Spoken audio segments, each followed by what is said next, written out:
Ouais, mais ils tiennent bon quand même défensivement, ils sont là, ils sont présents. Est-ce qu'ils sont armés pour tenir cette guerre d'usure que proposent les Toulonnais, qui continuent d'appuyer avec Drew Mitchell maintenant, qui croise avec Armitage, mais là c'est un petit peu téléphoné, même si Armitage parvient quand même à éviter le premier plaquage. Il passe par le sol, retourné, mais du bon côté, et on est à Oulo dans la moitié de terrain des Rochelais. L'avantage avec Bruni qui s'échappe et qui va aller marquer le premier essai de Toulon avec un magnifique plongeon. Et voici Toulon qui revient à hauteur en termes d'essai avant l'éventuelle transformation.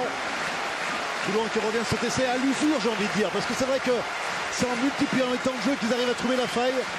Bien sûr, avec des magiciens du jeu comme Guito qui arrive sur des temps forts comme ça, à accélérer le jeu au bon moment et à mettre dans l'intervalle le jeune Bruni. Mais c'est vrai que les Rochelais tenaient bon, et puis voilà, il y a l'usure physique parce que cette action est terriblement longue. On voit la possession du ballon et on voit mettre Guito arriver et bien transmettre à Bruni qui met le gaz, qui met les cannes et qui va faire un super plongeon pour les marquer cet essai. Et on sent vraiment, parce que c'est aussi la force de Toulon, notamment à domicile, c'est d'aller concasser, d'aller presser devant avec des gros, avec du jeu rugueux, lourd.